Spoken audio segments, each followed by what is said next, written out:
nearly $120 a barrel. I'm Haya Panjwani, AP News. This is 8:20 a.m. WCPT Willow Springs and streaming worldwide at WCPT820.com. We are Chicago's progressive talk, where facts matter. Now, your WCPT 820 weather update. From the Weatherology Weather Center, I'm meteorologist Jennifer Wojcicki. We'll see sunny skies here for today with a high in the mid-70s. Winds out of the southwest at 10 to 20 miles per hour, gusting as high as 25. Then for tonight, partly cloudy, a low near 54. By Tuesday, a chance for showers and thunderstorms here late. Partial sunshine develops, high of 63 degrees. Wednesday, another chance for some rain with cloudy skies, a high around 48. That's your latest Chicago weather update. Currently, it's 46. Taxes was feeling so stuck. Sitting in traffic, squeezing into a parking spot, all to squeeze in getting tax help during your lunch break. Now Taxes is a TurboTax expert who does your taxes for you, while you go about your day getting real-time notifications about their progress and the most money back guaranteed. Now this is Taxes. Intuit TurboTax. See guarantee details at turbotax.com/guarantees. Only available with TurboTax experts. Real-time updates only in iOS mobile app. This is WCPT 820, where facts matter. Welcome to Choose Views with Richard Chu. Get ready to dive into a world of insightful conversations and thought-provoking discussions. As progressives, our job is to have an all-inclusive, full-on assault with all of our players. A show that focuses on moving our political, social, economic, gender, and cultural conversation forward. And all of our players means all of our players. It's Choose Views. And now, here's your host, Richard Chu. Good Monday morning, progressives. Welcome to the March 9th, 2026 edition of Choose Views, 773-763-9278. Find my show on Facebook Live, TuneIn Radio, and YouTube. You can email me at richard@WCPT820.com, and you can follow me on all of the socials. You know who they are, what they are: Instagram, X, LinkedIn, Facebook, Spoutable, Blue Sky, Threads, Substack, all those places. Maybe we'll add some more. We'll see what else is out there. I know there are. Catch all of our shows by subscribing to our WCPT podcast on Apple Podcasts, Spotify, and iHeartRadio, Amazon, all those places. You can get them. And then while you're there, of course, you can check out Choose Views featured interviews. Joan Esposito, live, local, and progressive. Patty Vasquez, driving you home. And it's The Democracy Stupid with Edwin Eisendrath, our live shows. Out Chicago, man. All of our other shows on the weekend, family meeting, all those good places to go and hang out. Make your way over to heartlandsignal.com so you can check out all the stuff that you want to post. You want to reach out to your friends and go, listen, I've got this stuff from heartlandsignal.com and WCPT that you really want to check out. Why? Because it's informative.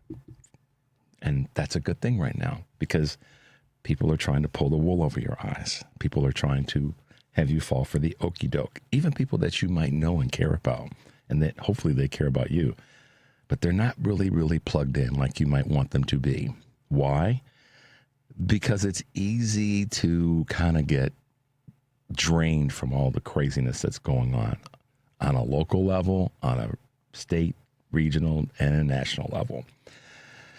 So make your way over to heartlandsignal.com so you can have access to artillery, and not the kind that we're using in the Middle East right now, but stuff that you can use to inform people that you care about what's happening. It's Monday, y'all, and I hope everybody had a good weekend, and I hope you weren't too exhausted by all the craziness that we saw in the political landscape, all the sadness that we saw in terms of people's lives that have been impacted by this war in the Middle East and in Iran specifically, and it's spreading to contiguous countries. Shout out to the great celebration for Reverend Jackson on Friday. The big names were there in terms of our former presidents, and then many others, other great speakers and great speeches. I found something really humorous that Isaiah Thomas did in terms of acknowledging the 5 presidents that were there.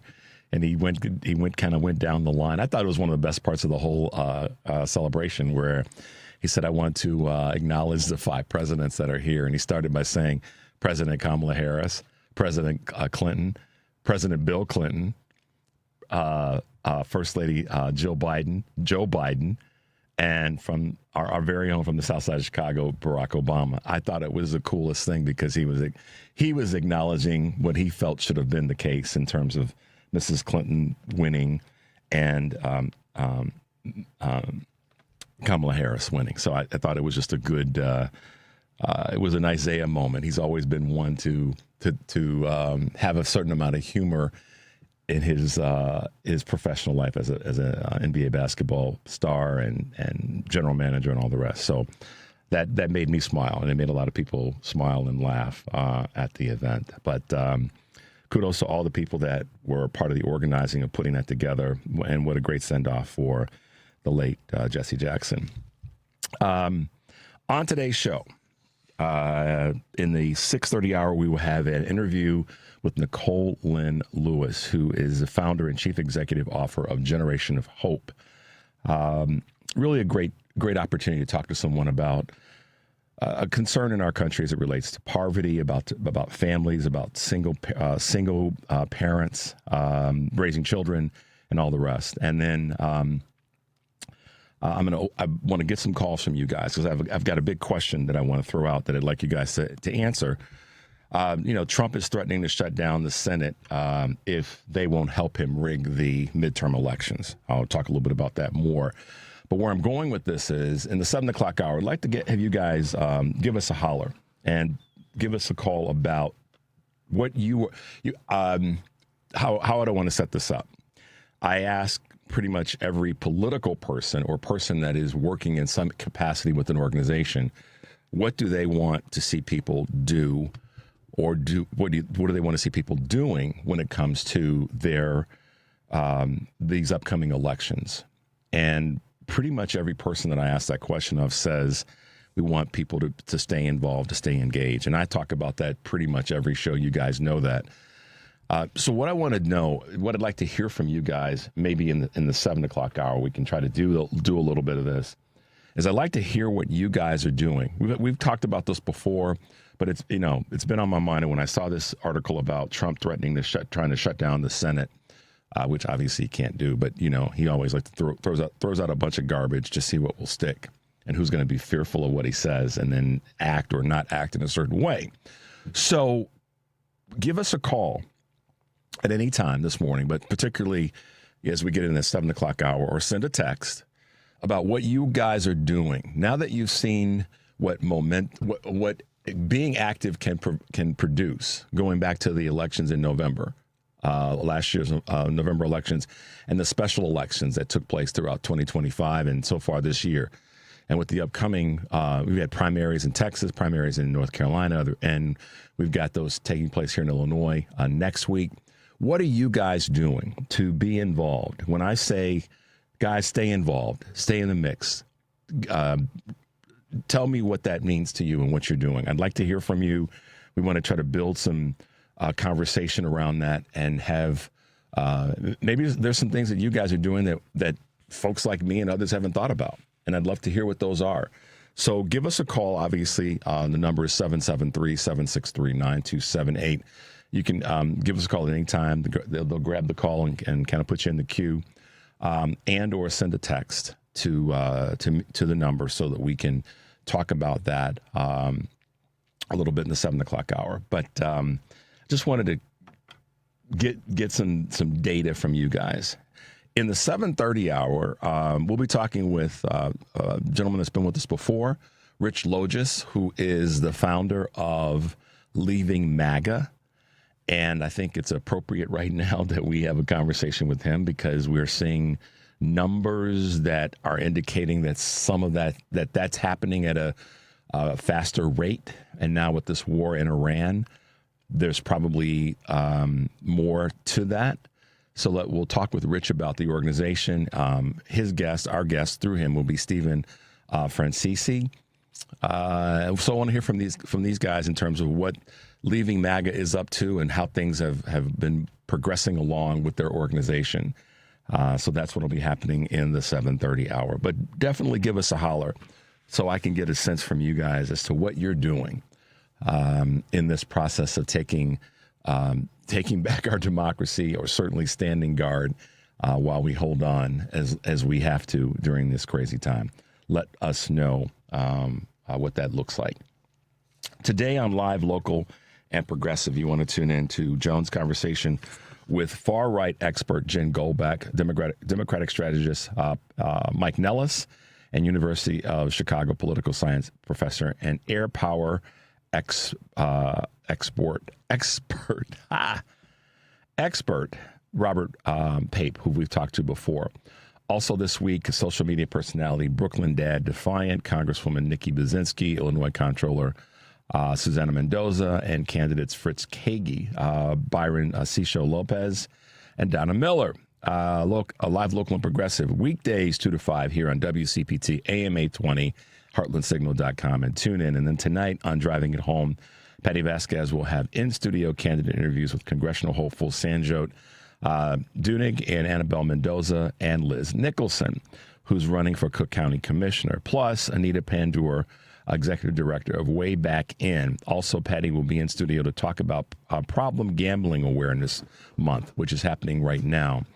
Driving Home with Patty Vasquez, weekdays 5 to 7 here on WCPT AM 820, Heartland Signal website, TuneIn, YouTube, and Facebook. And then tomorrow here on Choose Views, my guest will be Vu Le, who is a blogger, speaker, and author of the book Reimagining Nonprofits and Philanthropy, which I'm looking forward to talking with him about. Seth David Radwell, political analyst and speaker, and author of the book American Schism. And Lavora Barnes, who's been with us before, political director of Democracy Defenders Fund and former chair of the Michigan Democratic Party. So check us out tomorrow. Of course, make sure you're tuning in to Joan and Patty today. Let's take a quick break. We're at that time. Oh, my goodness. It snuck up on us. 773-763-9278 is the number. You're listening to Choose Views on WCPT AM 820 in Chicago and WARR 1520 AM and 103.5 FM from Warren County, North Carolina. I'm Richard Chu. We'll be right back.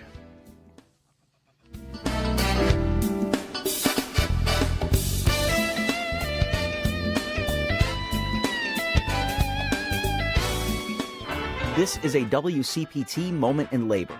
In the summer of 1909 in McKees Rocks, Pennsylvania, the workers of the Pressed Steel Car Company went on strike due to missing wages. 5,000 workers, mostly immigrants from Eastern European countries, walked out. They protested a corrupt payment system called pooling. The workers also claimed their wives and daughters were sexually assaulted in order to repay debts accumulated for food and housing. On average, one worker would die every day from the poor safety conditions. The workers received solidarity from the International Workers of the World, Standard Steel Car Company of Butler, and the railway trainmen and streetcar motormen who refused to haul scab workers into the city. The strike culminated in a bloody confrontation resulting in the deaths of at least 12 workers and one deputy sheriff, with many more workers injured. This led to a settlement which gave workers increased wages at a posted pay rate and ended the abuses of the company's housing practices. This has been a WCPT moment in labor. We're working for your rights. This is WCPT 820, where facts matter.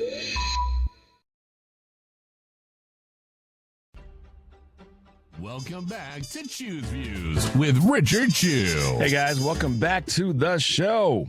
Good to be with you, and hope everybody had a good weekend. Weather's starting to peak up a little bit. I got to say it. You know, I always say this when it comes to Chicago's weather, or weather certainly in the upper Midwest. When it starts to get, a little bit better and we get through winter, whatever winter ends up being. We had a little bit stronger winter this year than we have the past 3 or 4 winter seasons. But as we start to get, closer to spring, I start counting the days down. We're inside of 2 weeks now, so I'm excited about that. And we get all excited here in the upper Midwest, Chicago area, and all the rest. I saw people out with shorts on this weekend. Shorts, yes, Whitney, shorts. I saw some guys walking around with shorts and One dude, I'm not exaggerating, he had on some of those Uggs flip-flop thingies. Yeah, I'm not lying, Devin. I was like, okay, it's nice out, but that's he did have on a sweatshirt hoodie. I guess that was his way of, he was probably sitting around the house, Mike, just chilling. And he said, I need to run to the store and get something. So he just slipped his feet into the Uggs flip-flops, slipped on the hoodie, pullover, and went out and did his thing. But he wasn't the only one. I saw a handful of people who were sporting shorts. But what are you going to do? We get that way up here because once the weather starts to break, it's the thing that we look forward to. Baseball season is starting to make its way for all the people who are big baseball fans and all the rest. So anyhow, March Madness is wrapping up. But let's hit them, guys, with a couple of Choose Views news items on this Monday, March 9th, 2026. More women are moving toward entrepreneurship, data shows. After increasing 2019 to 2022, the number of women in top-level management roles has dropped in recent years, according to LinkedIn data. Entrepreneurship is becoming a clear expression of women's ambition. Over the past decade, the share of global founders who are women has jumped over 5 percentage points. The new data shows with nearly 30% of founders worldwide that they are women. And that's cool. In honor of the day, professionals are sharing the best career advice they've received from female mentors and colleagues. Americans are tapping their 401ks at a record pace. A record 6% of workers accessed their 401k savings early last year due to financial emergencies, according to the Wall Street Journal and data from Vanguard. Financial strain tied to housing and medical bills pushed more Americans to tap into their retirement funds early, with the median hardship withdrawal around $1,900. That's an increase from 4.8% from 2024. And the pre-pandemic average of about 2%. The FDA vaccine chief exits after the Moderna flu shot row. Vinay Prasad is leaving his post at the FDA next month after a polarizing 11-month tenure as the agency's chief vaccine specialist. Last month, Prasad rejected Moderna's application for a new mRNA flu vaccine in a controversial decision that the FDA Commissioner Marty McCary reversed within days. McCary announced Prasad's departure, said federal health officials are currently searching for a replacement. We'll pay attention to that. Lawsuits claiming that ChatGPT practiced law without a license. Nippon Life Insurance Company filed a lawsuit against OpenAI, alleging it unlawfully provided legal assistance to women who attempted to reopen a settled disability case. The suit claims OpenAI's ChatGPT encouraged meritless filings, leading to significant costs for Nippon. OpenAI has denied the allegations, saying the complaint lacks merit.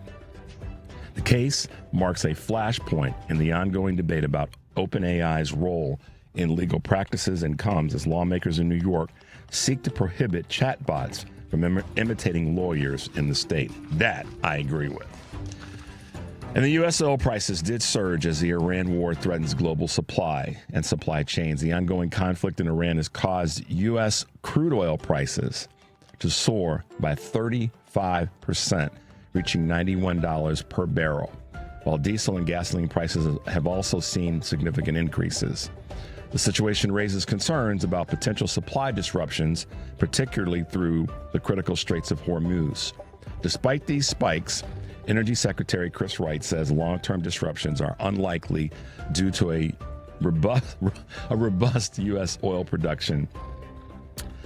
However, rising fuel costs could lead to higher prices across various sectors, including air travel and consumer goods, and this is my add-on to this, manufacturing in some cases because of how oil is used in that space. So let's go back to this for a second. During the Biden administration, Republicans could not say this, that oil production, U.S. oil production was down and Biden was screwing up our oil production and that was going to cause disruptions in our pricing. You know, the phrase drill, baby, drill, and how you don't just flip the switch when it comes to drilling and start drilling and suddenly the production is there. It takes time. So what we're seeing right now in terms of robust U.S. oil production is a result of what the Biden-Harris administration had put in place and was working on. But oh no, Republicans say didn't do enough. In any event, there you go. A couple of Choose Views news items for this March 9th, 2026. So guys, you know,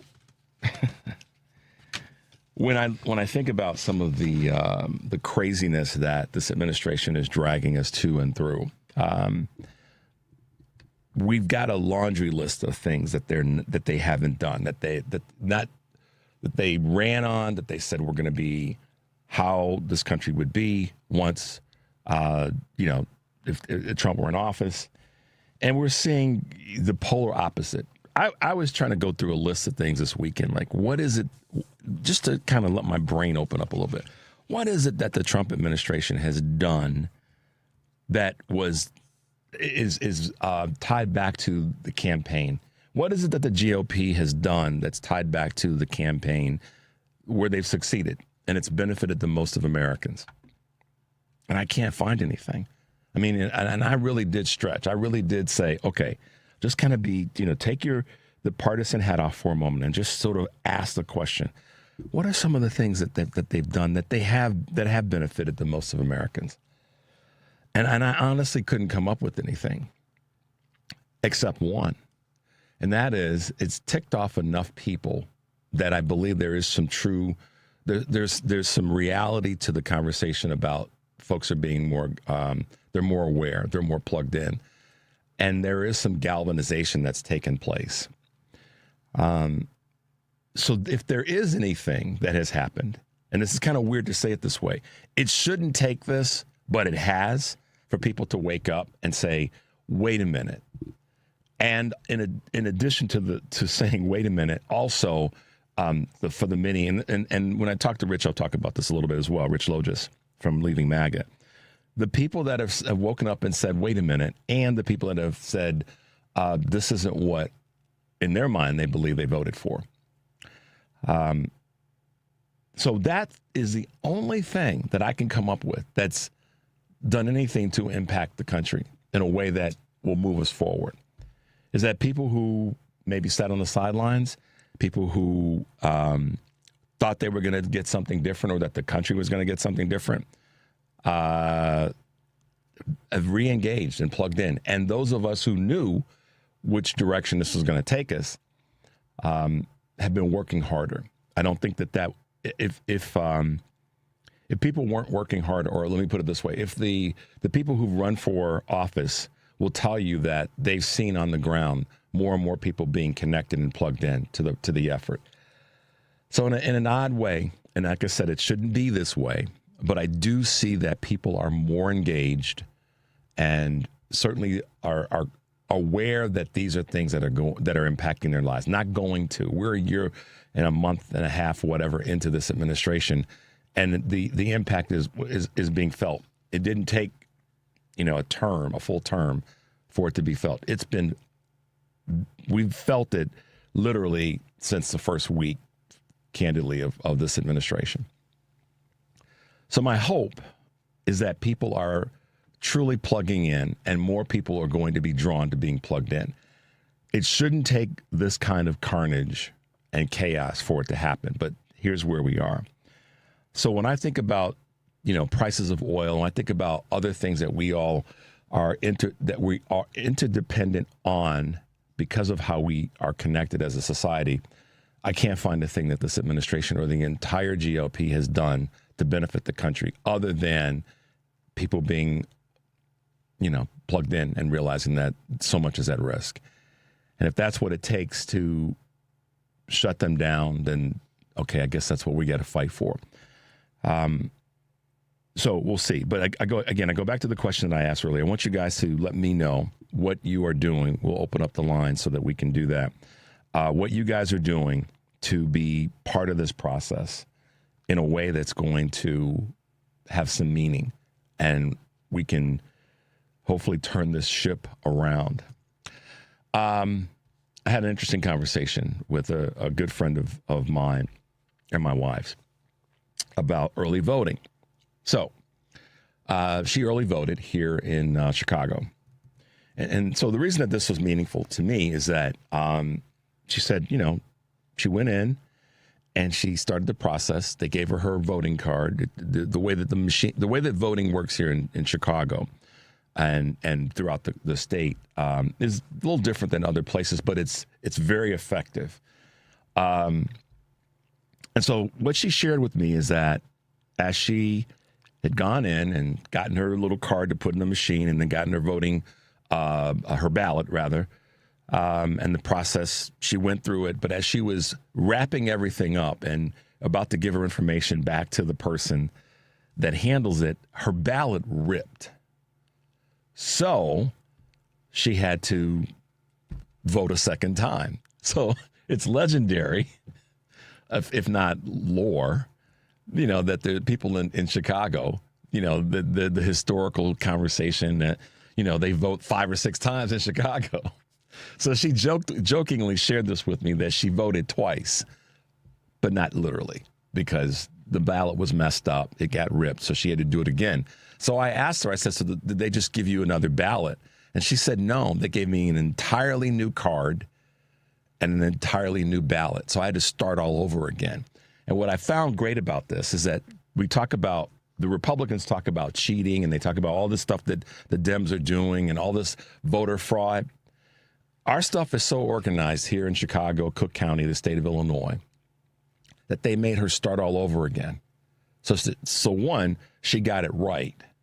And two, there's no question of fraud.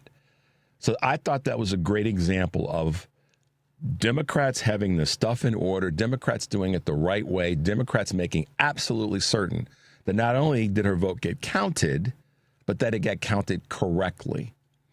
And so Republicans throughout the country, maybe rather than trash talking Chicago, you might learn something about how the process works and about doing it the right doggone way. So shout out to my friend Christina for sharing that story with me, what I wanted to share with you guys this morning. We're going to take a quick break, guys. The number is 773-763-9278. You're listening to Choose Views on WCPT AM 820 in Chicago, WARR 1520 AM and 103.5 FM from Warren County, North Carolina. When we come back, you'll be listening to an interview that I had with Nicole Lynn Lewis. We'll be right back.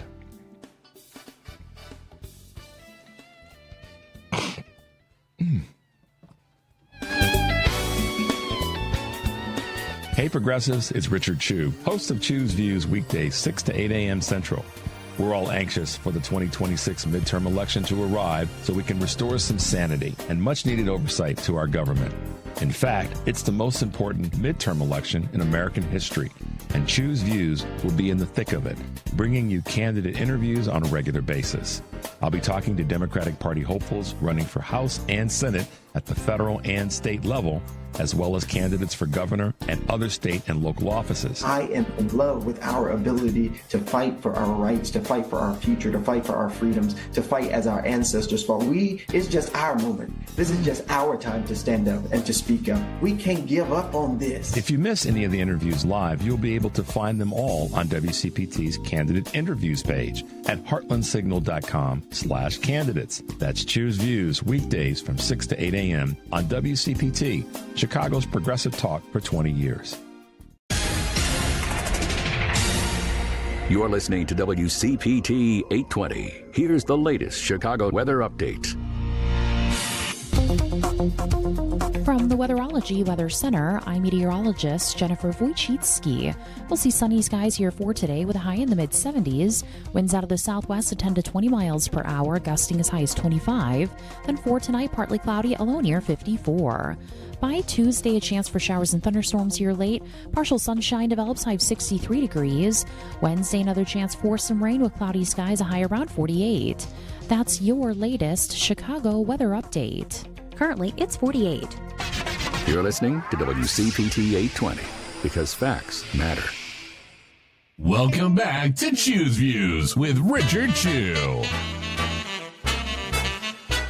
Welcome back to Choose Views. We always love it when we have a chance to talk to an author on the show. We love it when we have a chance to talk to someone that's taken the time to really put in some work to explain why it's important that we engage our youth, we engage all of our community with knowledge about what's going on in the community. And one of those areas, candidly, is teen pregnancy and the education around how, poverty ties into this and how racism ties into this, but also the other side of that as it relates to people that have succeeded in that space.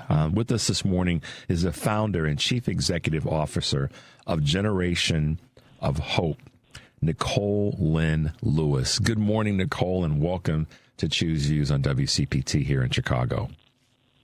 Good morning, and thanks so much for having me. I'm excited to be here. You are one of those women that just says, you know what? I don't care what cards I've been dealt. I'm going to continue to fight forward because not only is it important for me to do that for my family, it's important for me to do that for other families who may not have had, even when I had something crazy happen, and we're at that fork in the road, they may not have had someone that nudged them along to kind of keep moving forward. Take a moment and tell us kind of two stories. Your story, Nicole, but also as a founder of Generation Hope, how this organization came to be and why it's so integral and important right now.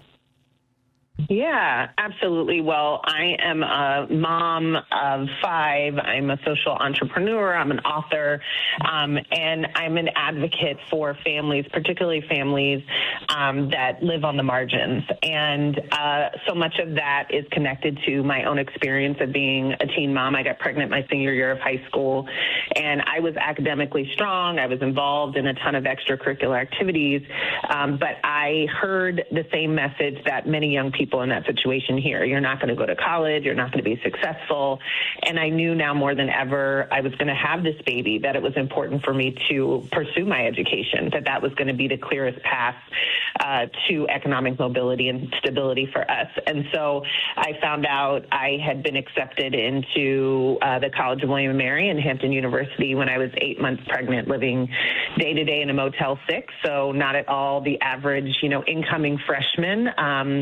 But I started at William & Mary, and I know that you also are a William & Mary alum, and started at William & Mary when my daughter was a little under 3 months old, and experienced many of the things that so many student parents and teen parents in college experience, from food insecurity, childcare affordability, how do you navigate a higher ed system that wasn't designed for you as a caregiver, housing insecurity, so many things. But I graduated in 4 years with high honors, and my daughter walked across the stage, and it was this incredible moment, but also a moment of sadness because I knew my story was rare.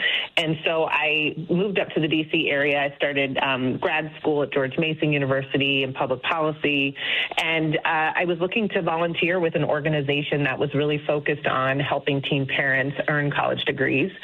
And there were no organizations doing that work in the D.C. area, and very few across the region.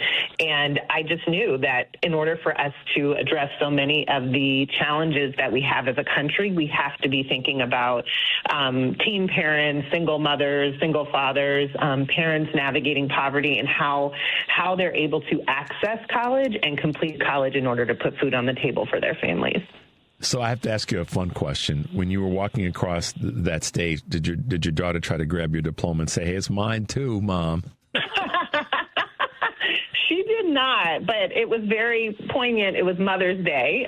So, it was a really amazing day in that sense. But I tell the story that, I came out of the William & Mary Hall with all of these people, and all of the grads are trying to find, your family and your loved ones in the sea of people. And I was looking for my daughter because kind of what you're speaking to, it felt like our accomplishment. We're very connected in the experience of going to college together.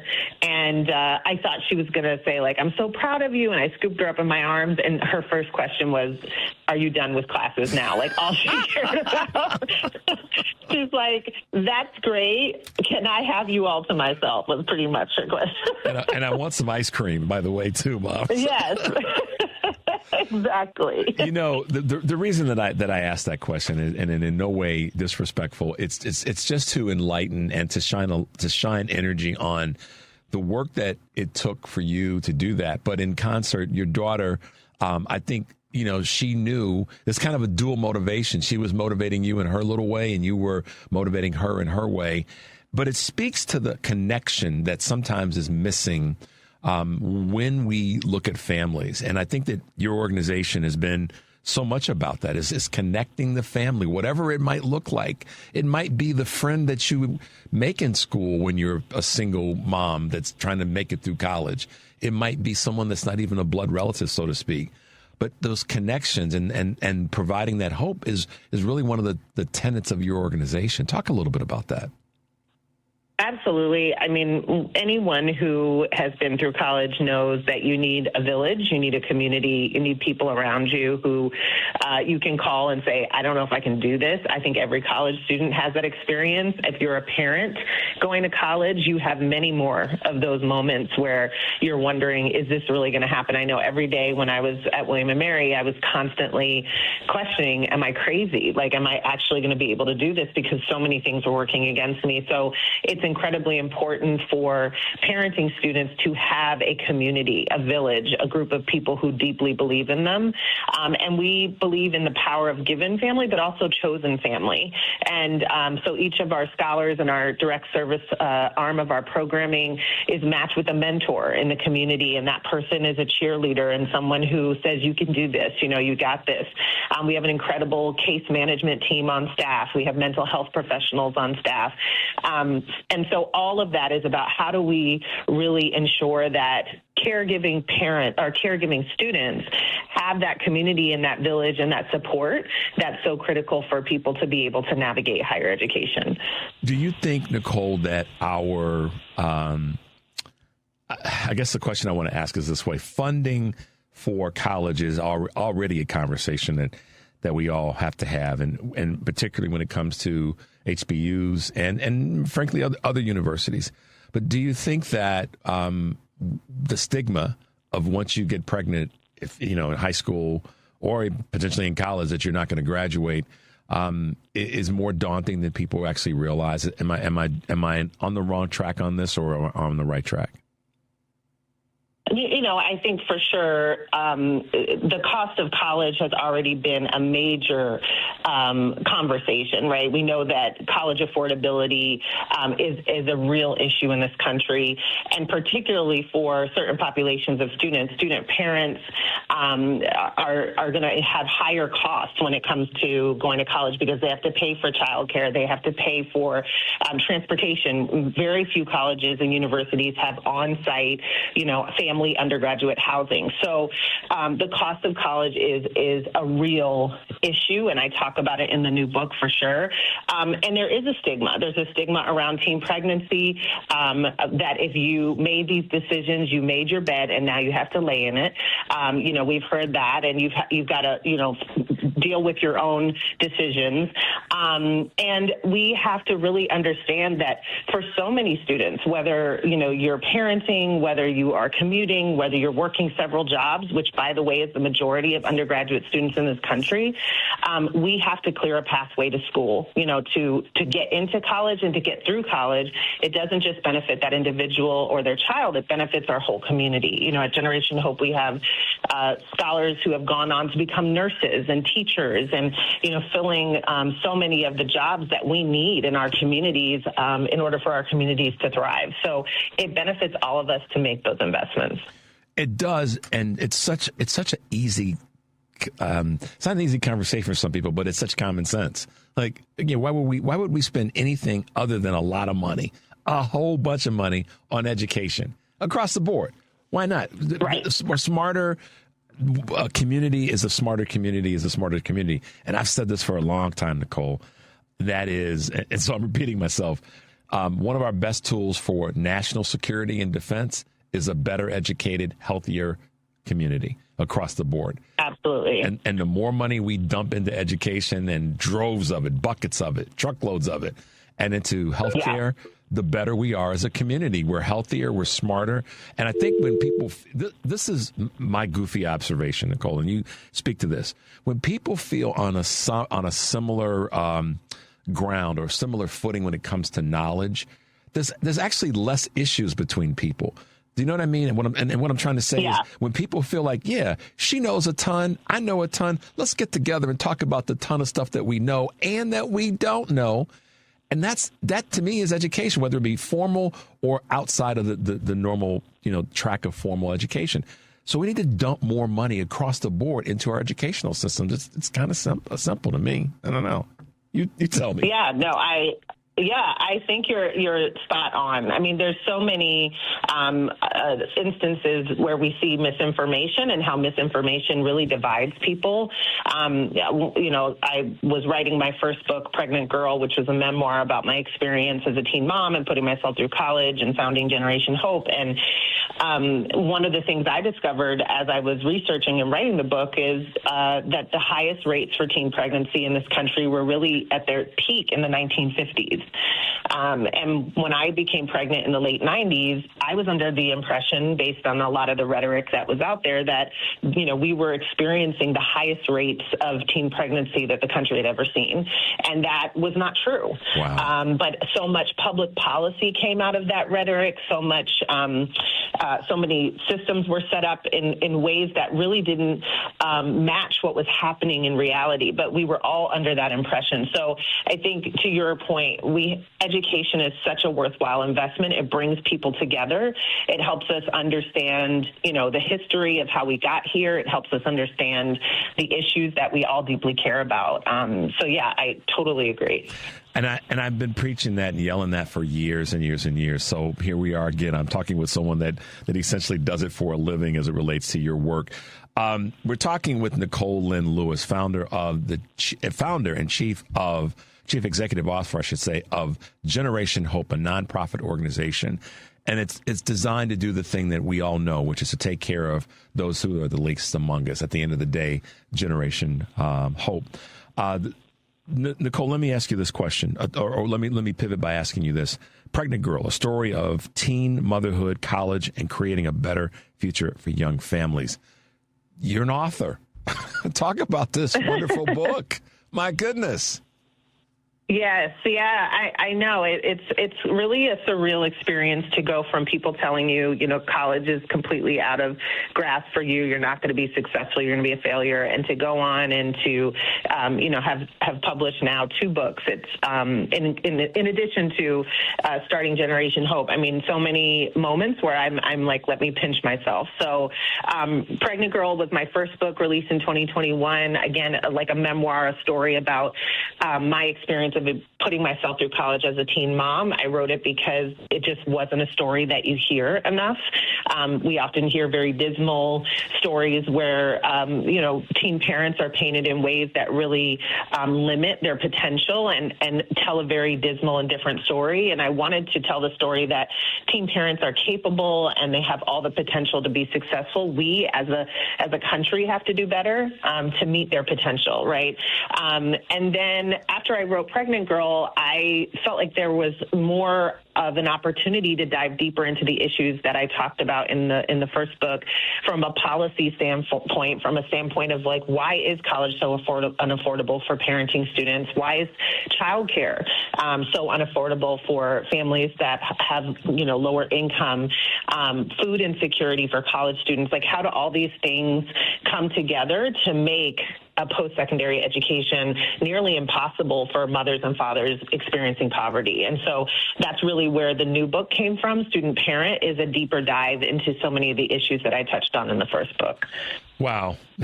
That's so cool. And I just have to say, you've been such an inspiration for so many people, and your work as an author particularly so, but you've also highlighted some incredibly important statistics that, as hard as they are to hear, they also give us a way to reset how we approach certain things. What am I talking about?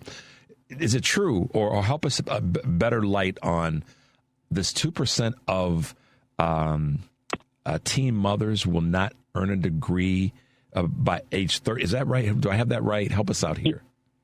Yeah, so fewer than 2% of teen moms earn a college degree before age 30. And that was a statistic that I discovered when I was thinking about starting Generation Hope. And it really just sealed the deal for me that the vast majority of teen mothers, will not earn a college degree before they turn 30. And what does that mean in terms of their ability to provide for their families?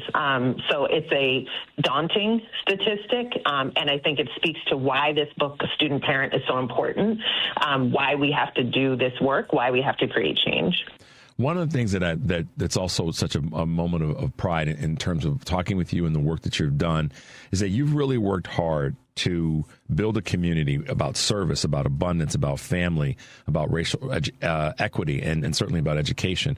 But you also have done this in a way that is to help people not feel bad about the stigma and not have the mother feel bad about it, or the father, in this case the child, feel bad about this reality. It's not a bad thing that one becomes a teen mother. And when you said the statistic about 1950s numbers were higher than what we were led to believe in the 90s, I didn't know that. So you've done a great job of articulating it's not a stigma that you have to carry. Yeah, I really believe strongly in the importance of creating a safe space for our students, for student parents, where there is no judgment. I mean, they are constantly being judged out in the world. I talked in Pregnant Girl about teen pregnancy feeling like a scarlet letter. And, it's not something you can hide. You can't hide your pregnancy. You can't hide your child. And I know firsthand what it feels like to walk into spaces and to have people immediately make judgments about you and what you're capable of and who you are because of the fact that you had a baby or you're expecting a baby. And so we can't expect for students who are caregiving to thrive and to feel safe and to feel like they belong in environments where they feel judged. So stigma for us is huge. And we have tried really hard over the past 16 years with Generation Hope to create a safe space for everyone. And whether it's because you were a teen mom or a single mother or the child of a teen mom or you have your own, journey. I mean, one of the things we've learned in doing this work, we also have an arm of our organization that collaborates with colleges and universities across the country to help them make their campuses more family friendly. And a part of the work there is helping them to tell their own leadership story. And it's amazing to hear leaders at these institutions talk about their journeys, which have not been linear, right? Like they've had their own ups and downs and challenges. And so it's a human thing. All of us have had different experiences in our lives that we felt like we can't share. And I think it's important for us to create environments across the board that invite people to bring them their full selves, including and especially teen parents and student parents who have been so judged out in the world. Yeah, that's such an important point. Nicole, what do you want to see more? What would you like to see more people not so much think, but do or contributes, the word I'm looking for, to this conversation? What would you as my late father-in-law used to say, if I ruled the world, but if you ruled the conversation in this space, what would you want people to be able to get involved and do? Yeah, well, that's a long list, but I'll keep it short for the sake of our conversation. There's a chapter in the book that's called The Casserole Ministry, and it might seem weird to have a chapter in a book about education and policy and poverty talking about the casserole ministry, but the idea there is that so many of us are quick to focus on kind of the surface level solutions. So we want to do the toy drives. We want to do the coat drives. We want to, collect the canned goods for our kids' school. But we're not addressing the root causes of why people are poor. Why are people experiencing food insecurity? We have to go beyond the casserole ministry. Those things are important and are needed, but they cannot be our end-all solution. They cannot be the thing that we cling to and that's it. we have to do the toy drives, we have to stock the food pantries, and we also have to champion policies that really address why these things are happening in the first place and try to change them. And so I do that in student parent. I really try to help people understand the underlying issues and the policy opportunities that we all have to really create lasting and durable change. That's fantastic. As we wrap up, Nicole, I want to definitely have you back and talk more about the book and the work of the organization. But how can people, in the meantime, find you? How can they get involved? How can they volunteer to this wonderful organization that impacts so many people's lives? Yeah, absolutely. Well, Student Parent is out in bookstores everywhere today, so please get your copy. We, as an organization, you can find Generation Hope at generationhope.org. There are a million ways to volunteer. Every dollar counts in terms of gifts and donations for the work that we do. We're also on social media at Support Gen Hope on Instagram, and then also on Facebook, Support Generation Hope, and then on LinkedIn at Generation Hope. And you can find me on Instagram at Nicole Lynn Lewis. Nicole Lynn Lewis is the founder and chief executive officer of Generation Hope. Thank you so much for being with us this morning on Choose Views. We look forward to having you back and doing everything we can to help further success of your organization. Thanks, Nicole. Thank you so much. It's been wonderful. Talk to you soon. Bye now. Nicole was really eye-opening for me. Teen mother, college, just on and on. Her book, again, is Pregnant Girl, Story of a Teen Mother, founder of Generation Hope. One of the quotes that she received, I guess, about the book, about the work, you'll learn something important about race, poverty, and gender, and how hope can win over adversity. And that's from journalist and former CNN host Soledad O'Brien. And the conversation, for me, what was really kind of eye-opening is that, eye-opening is not the right word. It's sort of a rewind and a thought where I went, how many people in our country, in our world for that matter, have been burdened with the thought, the single parent, and particularly women, more specifically women. Guys never catch hell for this, women do. For being a single mom or single parent, or however, they sometimes denigrated in that space, that go on to not only themselves lead a phenomenal life and do great things for the world, and their children end up in the same vein. They do great stuff. Community organizers, leaders, on and on and on, so many different capacities. And it's so crazy because it's a polar opposite to the stereotypical you must have two parents on that whole thing. And I'm just what I was reminded of is it's the focus, it's the love, it's the care, it's the engagement, it's the connection to the community that really is what helps all of us, single parent or both parents in the process. And talking with her just reminded me of that. And I think that the organization's name is so appropriate, Generation Hope. So check it out. And in this crazy time that we're fighting through, use it as a tool or resource to remind you, whether you come from a single parent household or both parents. It reminds us of what we can do when we come together as a community. So it doesn't fall on short with me that we are talking about this in this space of what you guys are doing in this fight right now. We're going to talk about that in the 7 o'clock hour. I've gotten a few. We have a couple calls. We've got a few text messages that I want to chat a little bit about in that space when we come back from this upcoming break. But I do want to. A couple people sent me some things that I want to share with you guys about voting. This comes from our good friend Lois. Of course, as the saying goes, vote early and vote often. I once registered in 2 wards in Chicago. The powers that be hadn't removed me from the ward and I'd moved from. Did I vote twice in 2 different wards? Of course not. By the next election, they had corrected the error. I was the only slightly tempted to actually vote early and vote often. Listen, Chicago gets it right. Illinois gets it right. And I think that we are in many ways a model for many other places in the country when it comes to voting. So the story I shared with you earlier about my friend Christina, who had to start all over again to get it right is indicative of what we do here and how we go about making sure that things are done right. So thanks for sharing that with us, Lois. I thought that was kind of interesting.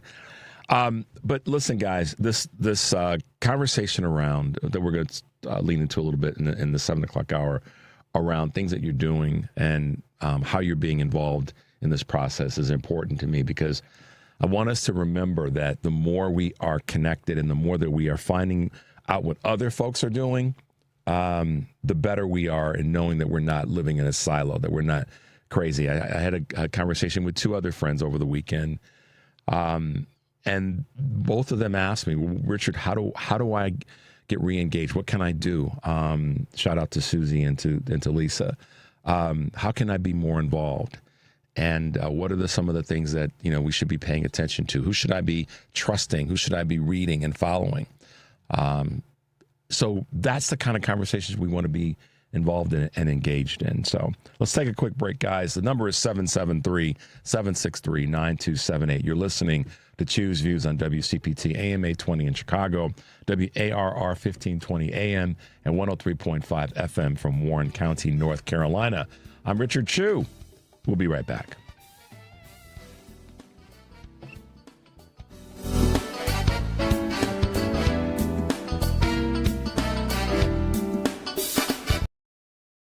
I know that hiring can be challenging. You sort through tons of resumes and you get too many so-so applicants. You're just waiting for someone to match your role perfectly. Well, now there's a place where you can meet them fast. ZipRecruiter. Need to hire right away. Start your search for strong candidates. The right fit awaits. Build your team. Build it sooner. Meet your match on ZipRecruiter. Just head to ZipRecruiter.com/free right now to try it for free. And you're on your way to meeting your match. 4 out of 5 employers who post on ZipRecruiter get a quality candidate within the first day. So try it now. Go to ZipRecruiter.com/free. Once again, that's ZipRecruiter.com/free. Meet your match on ZipRecruiter. Try it free. WCPT replay. This is exactly where we are. This is how we got here, because Joe Biden would not play that game. And, Obama did not play that game. We certainly didn't give them the clown show that Trump does. This is why I keep trying to tell people, it's not the show. Mm-hmm. Don't take the rage bait. Don't be part of the show. This is how he got elected again. These people want him in there because he makes them money. He gives them fame. Everybody's paying attention right now. They didn't pay attention when Biden was in office, and he was getting so much done. But they didn't pay attention because it wasn't a clown show. There wasn't the opportunity for them to, cover him and put on a little show of standing up to him for a second and then become famous and write a book. Keep listening to WCPT 820 because facts matter. Amazon Business empowers leaders with smart business buying tools, leaving time to focus on strategy and growth. Free up your teams and focus on your future at AmazonBusiness.com. AP News, I'm Hayat Jwani. Oil prices spiked near $120 a barrel as the Iran war disrupts production and shipping in the Middle East. The rapidly rising oil price is causing stock market prices to fall. The leading index in Germany, the DAX, slumped by more than 2.5% to 22,927 points in the opening minutes early Monday. It briefly reached its lowest level since May 2025, but has somewhat rebounded. Tim Exner, capital markets expert at Sturbing AG, tells the AP investors' fears of a major crash remain. The longer the war continues, the greater the concerns about inflation and growth will naturally become, especially as long as oil prices remain high. Oil prices have risen by around 50% since the outbreak of the war, he says. Crude prices fell back Monday after the Financial Times reported the members of the G7 industrial nations were considering releasing some oil reserves to ease pressure on supplies. I'm Charles de Ledesma. AP's John Gambro reports that Iran's new supreme leader, Mujtaba Khamenei, is considered even more hardline than his father. What we've seen from the Guard, which has long had ties to Khamenei, is just these pounding attacks that have spread across to hit oil infrastructure as well as water desalination plants. And that is the lifeblood of the Gulf Arab states, and we're starting to hear more criticism from them. Saudi Arabia this morning issued a very stinging statement warning that Iran would be the, quote, biggest loser if it continued these attacks. So Khamenei comes into power, likely already targeted by Israel and possibly facing the greatest challenge that his country's theocracy has ever seen. It remains unclear just what he'll do and just what will come next. The U.S. military said it killed 6 men Sunday in a strike on an alleged drug smuggling vessel in the Eastern Pacific Ocean. This is AP News. This weekend's U.S. clock change is a problem, and there's a deep divide on how to fix it. Feeling a little tired? That may be because you lost an hour of sleep thanks to daylight saving time over the weekend, where the clock moved ahead an hour Saturday into Sunday. And sleep expert Megan Petrov with Arizona State University says it's not good for us. What we know is that this shifting back and forth between between standard time and daylight savings time is a detriment to our human health. Over the last decade, at least 19 states have passed laws to let them stay in daylight saving time if the federal government allows it. Some are giving serious consideration to staying in standard time. There's not a clear consensus on what to do when every solution will still leave millions of Americans in the dark later in the morning or earlier in the evening than they would like for a chunk of the year. I'm Julie Walker. I'm Haya Panjwani. This is 8:20 a.m. WCPT Willow Springs and streaming worldwide at WCPT820.com. We are Chicago's progressive talk, where facts matter. Now your WCPT 820 weather update. From the Weatherology Weather Center, I'm meteorologist Jennifer Wojcicki. We'll see sunny skies here for today with a high in the mid-70s. Winds out of the southwest at 10 to 20 miles per hour, gusting as high as 25. Then for tonight, partly cloudy, a low near 54. By Tuesday, a chance for showers and thunderstorms here late. Partial sunshine develops, high of 63 degrees. Wednesday, another chance for some rain with cloudy skies, a high around 48. That's your latest Chicago weather update. Currently, it's 48. Do you hear that? Asthma triggers are everywhere, from dust mites, pet dander, and pollen, to smog and smoke. An asthma attack can strike anywhere, anytime. Be prepared with quick-acting Primatene Mist. Clinically proven to open airways quickly. It's the #1 FDA-approved asthma inhaler available over the counter. Primatene Mist. Breathe easy again. Use as directed. Sponsored by Armstrong Pharmaceuticals. Alexa, play WCPT. WCPT from TuneIn. Welcome back to Choose Views with Richard Chew.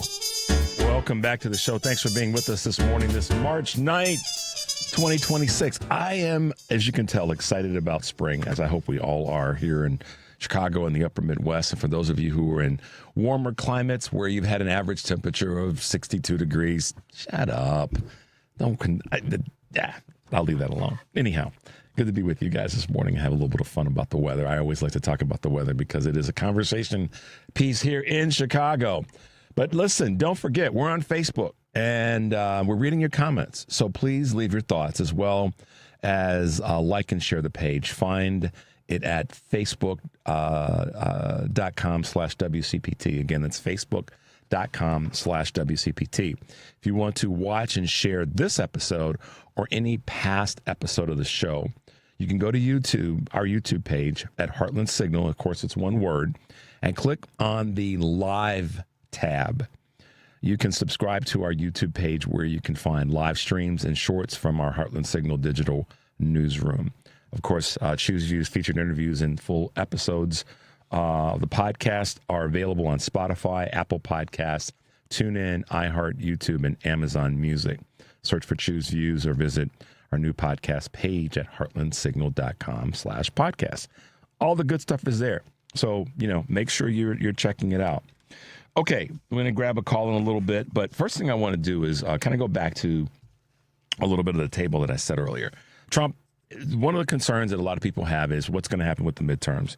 And, of course, he's trying to, shut down the Senate if they won't help him rig the midterm elections. Our good friend Sarah Jones has an article over at her site and her page on Substack, The Daily with Sarah Jones.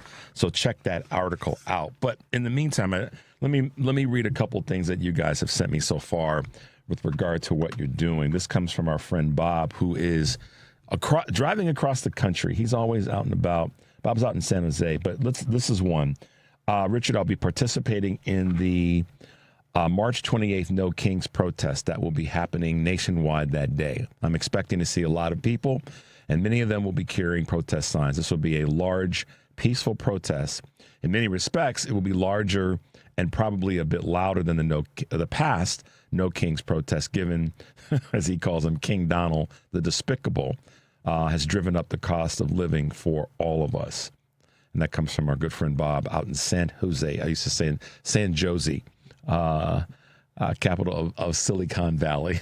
Thanks, Bob, for sending us that update. Yes, March 28th, March, No Kings Rally in March. Let's see who else is sending us a couple things. There we go. All right. Let's grab a call if we can, you guys. Let's go to Cassandra in Oak Park. We got her? Let's see. Yep, I'm here. There we go. I'm hey, here. Cassandra, good morning. Welcome to the show. Good morning. How are you? I'm doing good. Doing good. Like I say this every year when spring, you know how we are here in the Chicagoland area and the upper Midwest. As we start to get any inkling that, our temperature for the day is going to be 49 degrees or 51 degrees, we all get happy and giddy because we know, it's coming. Oh, yeah. Oh, yeah. My husband already said, I'm grilling today. So we've got steaks ready. Yeah. Good for you. And a well-earned, once again, retirement for you. I know that when we talked a few days ago, you were all thrilled about your retirement, which is well-earned. So enjoy that grill. Absolutely.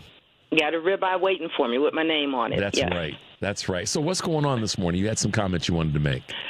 Yeah, so my plan is to try and connect with the DNC, mainly to encourage them to take an assessment of their strategy towards voting, to perhaps be a little bit more motivated to pivot or reimagine their strategy so that it's more effective. And where I'm coming from with that is the primary in the Dallas County was reported that, and that's part of the redistricting and the gerrymandering and the disenfranchisement of Democratic voters and such. And so Paxton did a couple of things. One was to restrict the voting. You couldn't do countywide, where before you could. If you find yourself away from home, but there's a polling place down the street from work, say, you could go and vote. He had that restricted to just your district. And with that being the case, with the redistricting, many people didn't know where their new district was. Yeah. And so that's an enhanced chaos. That's chaos on purpose. And the other thing he did was encouraged the courts to not keep the polling centers open because of that. Yeah. So if they're going to close at 7, they're closing at 7. And if you're across town and you're trying to get to your new place, so what I would encourage the DNC, instead of sending me a solicitation every day for money, is tell me what you're doing that actually makes a difference.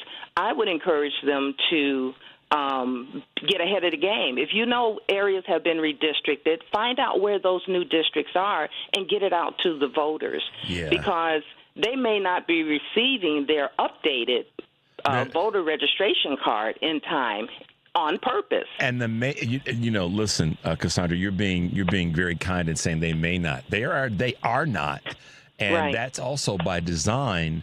Yeah. Because they then want to say, well, we've got a change in the district, and we're not sure if those addresses are accurate. That's what I've been hearing that's been said. So let's take this and peel back a couple more layers of it, because I want to get your thoughts on this. What are your thoughts about the DNC and then the state chairs basically almost holding a press conference? See, I think that one of the things that I wish that Democrats would do more of, and I'm not complaining for anybody out there that's going to get their undies in a bundle. I'm just saying from a suggestion standpoint, having a press conference with every and almost weekly right now, starting now, this first week of March, second full week of March, every week have a press conference, a DNC press conference with 5 or 6 DNC chairs or state chairs, and say, this is what's happening on a national level. This is what's happening in our state, red or blue state or wherever. This is what we're doing. Here's where you need to go. Here's the number. Rather than asking for, because listen, I mean, if they could do that and then raise money at the same time, hold a press conference and say, if you want to support us, here's where you send money. But this is what we're doing. And oh, by the way, here's some of the chaos that your state is causing. Here's how we're going to go about fixing it and making your voting a little bit easier. That's what I want them to do. 100% on point. They need to get that strategy out there and be ready with it and blunt whatever it is the Republicans are doing. Yes. You know what they're going to do. What's your remedy? And no remedy is too small or too big. And one thing I will say real quick, when Biden was and Trump were campaigning during the pandemic, and Trump, of course, is out there because MAGA and everybody's like, this is just the government trying to control us, whatever. And making jokes and barbs about Biden because he's trying to be safe and like, he's in his basement, he's afraid, blah, blah. And I sent something to the DNC, and I'm like, hey, reimagine this thing. You know, do you remember drive-in theaters where you had cars in a big lot? And Richard, I'm going to take it to my grave. About a week later, that is what he started doing. If you remember, he started having. I do. And I'm like, somebody read that and somebody ran it up. Because before then, they were just I'm like, reimagine. That's the word, reimagine. And I love that word. Okay, so here's the homework assignment, and I'm making an assumption here, so stop me if you already have. I think that what we have to do, voices like yours, voices like mine, creative reimagining voices, we have to continue to run these things up the flagpole. And so I think that right now, obviously we've got this primary here in Illinois, and Illinois has its stuff together for the most part in this space of voting. But I think we have to use our power here in the state of Illinois and branch it out to other states to get people to see our stuff works here, one, from a voting standpoint, but also the messaging around it has been pretty good. And what you just said, I remember when you were describing that, I said, I remember when that suddenly there was a change there. Yeah. So hopefully what the Democratic Party will do this time around, and they got to start now. It should have been started already, but what's got to happen right now, and we should be making those calls. So everybody listening across the country, making calls to your congressional leaders and your state chairs that we need more effort toward what are we going to do when the shenanigans really start to happen with the Republican Party? What are we going to do when what Texas did becomes part of other states? We want people need to hear that. People need to know that there is a place to go. I know that Mark Elias has been one of the names that's out there that's been doing stuff. So I would say to everybody, Google Mark Elias, find him on social media. His last name is spelled Elias, because he really is doing some great stuff and he's being informative. But we need Ken Martin and other DNC chairs to be talking about it this way. To your point, I wouldn't know Ken Martin if he stood in front of me. Nope, me neither. I know the name. I know he replaced whoever, and then you send me a random Gmail. Hey, Donald is doing this. Well, I'm already engaged in getting, democracy back on track. But you need to get those people who are discouraged. They're not on your mailing list. Yeah, that's right. They're not randomly donating money or getting their DNC membership card. So I get an email every single day from somebody different and saying time is of the essence. Here, can you donate $20, $30? $30 is more effective, but in what way is it more effective? Right. And so I don't mind that, because once the Supreme Court allowed these PAC funds to be called, individuals, our foot's on a slippery slope. So I get it. It's an uphill battle. Money is key. But the strategy, how do you approach it? And so boots on the ground, get out into those communities and tell voters, hey, your district has changed. Are you aware of that? Yeah. Go online to your voter registration and get your information and stuff. That is not too big of an obstacle or a hill to climb. It's a necessary hill. And if it's what the concerted effort is I think what both are saying is that what's the strategy? Put it out there, let people know. Mm-hmm. Here's what we're going to. These are sort of the preemptive things that we're doing as a party to make to offset what Texas just did. They didn't try to do it; they did it successfully.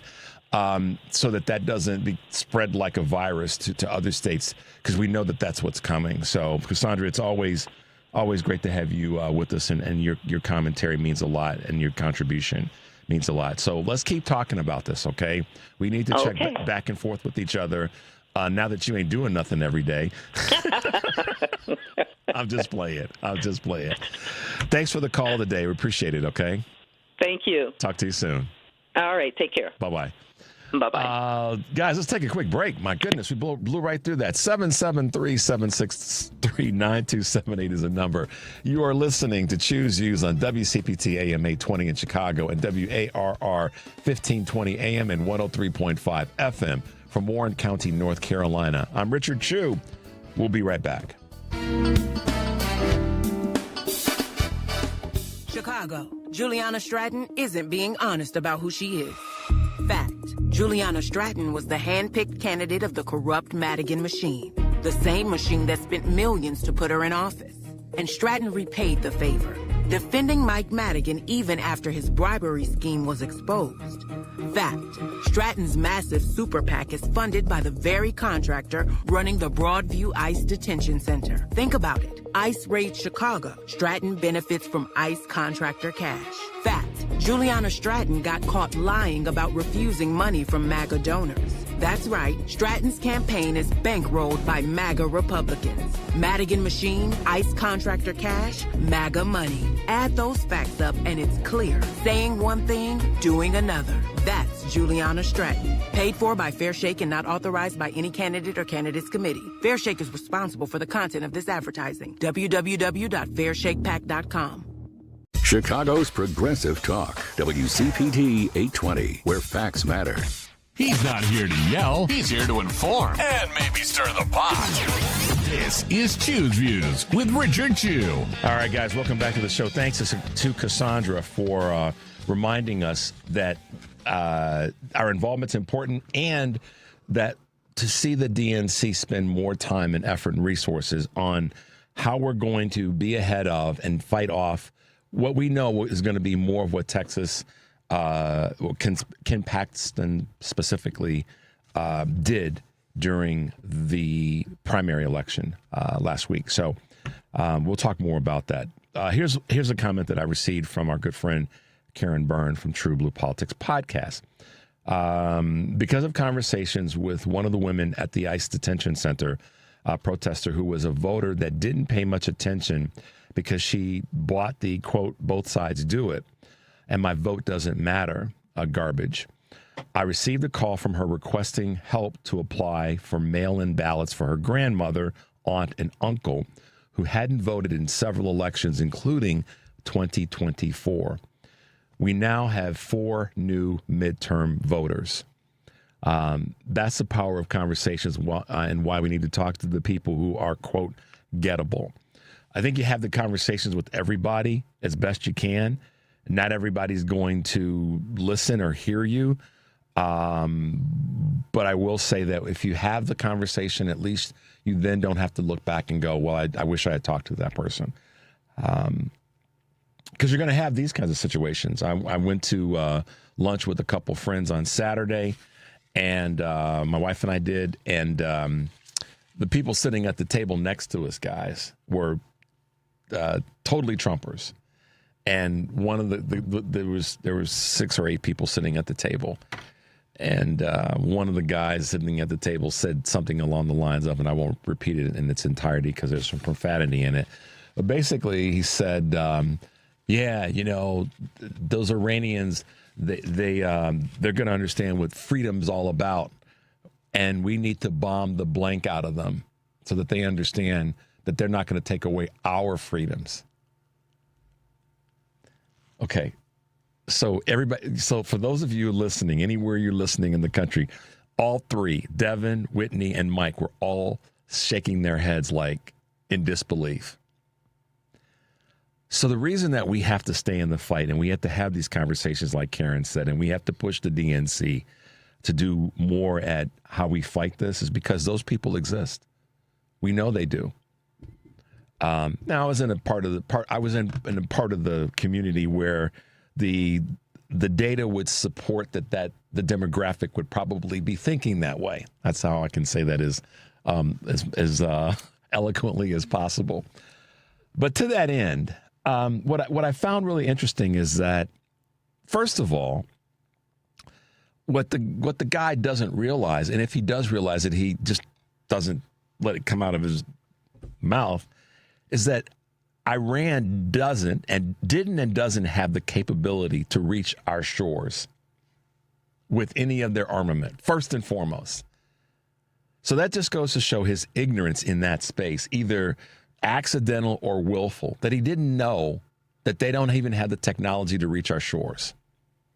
So then the second thing I thought was, dude, it's costing $1 billion a day. How much of that money could go toward helping you get a raise at your job?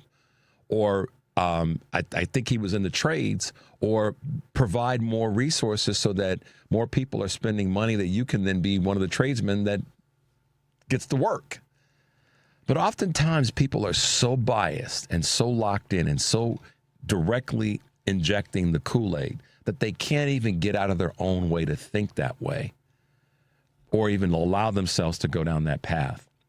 I was the only black person in this entire establishment. So that's what I was saying earlier about the demographic. So, you know, I've been that person many times in my life. But it was really interesting watching the people meander around this establishment and their observations of me and the friends that I was hanging out with. Because, you know, they didn't look like me. But he was trying to make a point about Iranians being bad and they deserve to get what they're getting. That was the undercurrent of what he was saying. And I was thinking, you're so ignorant that you don't realize that technologically they would not be able to harm us from their shores to ours. How they can harm us is that there might be people who are peaceful, God-fearing, Allah-fearing, whoever-fearing people already in the United States that happen to be Iranian. Oh, and they might be people who are children of folks who were part of what happened in 79 or in the late 50s. And they've, to what so many, you know, white Christian nationalists want people to do, they have assimilated. They've acclimated. But now you've ticked them off because some member of their family may have gotten killed by the bombings that have been taking place by the United States and Israel. And maybe the person that's going to harm you isn't somebody that launched a missile from Iran to the United States, but some peaceful, God-fearing, Allah-fearing person that's of Iranian descent that lost members of their family at the hands of the United States, or in this case, Trump's war. Maybe that's what's really something you should be concerned about, and not something that they've gotten you to be so stupid about and buy and drink the Kool-Aid, guzzling it down. They deserve to get bombed. But I bet you $1 he showed up at church on Sunday. That's the hypocrisy of many people in our country. It just is. That guy is so far from being impacted by the bombing so far from being impacted by anything that Iran could do militarily to the United States. But he's that ignorant and that biased that those words would come out of his mouth. And it's interesting. I had a moment in the back of my mind. I said, he probably said this because he saw that I was the only person of color in the entire restaurant. He probably wanted to make a point because he raised his voice when he said it. Oh, yeah. It's not the first time I've been in an environment like that. So I may have been a catalyst for him to show his ignorance, which is cool because he showed his ignorance. And the 4 women that were sitting across from him and the other 3 guys at this table were all kind of like little parrots nodding their head. And I went, wow, they're probably approving mortgages for people. They may put a uniform on and go out and drive around a car that can pull people over. See, that's why I ask everybody to pay attention and be willing to push back and be willing to stand up for the things that we say we believe in. Because that crowd of people, I bet you $1 on a different day in a different environment, the N word comes out of their mouth just like the word the. And sand N-word, for you all who are plugged in and know what that means, comes out of their mouth as well. So, as we fight this fight, y'all, it means we have to be really willing to fight it and fight it in a way that is unapologetic. And all of us that call ourselves progressive, liberal Democrats have to be willing to roll up our sleeves and get elbows deep. Because those people exist. We live amongst them, or they live amongst us, however you want to put it. Let's take a quick break. The number is 773-763-9278. You're listening to Choose Views on WCPT, AM 820 in Chicago, and WARR 1520 AM and 103.5 FM from Warren County, North Carolina. I'm Richard Chu, and when we come back, we'll be talking with Rich Logis of Leaving MAGA. We'll be right back.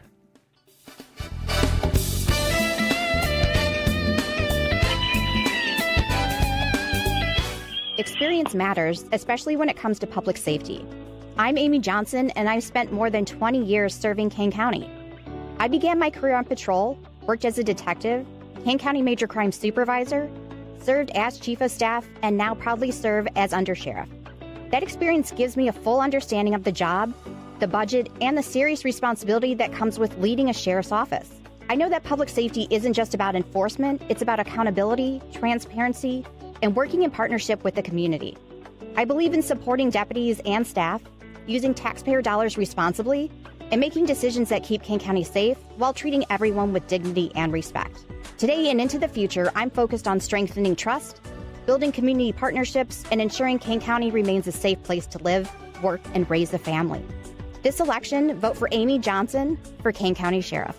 Early voting has begun. The primaries March 17th. Paid for by friends of Amy Johnson.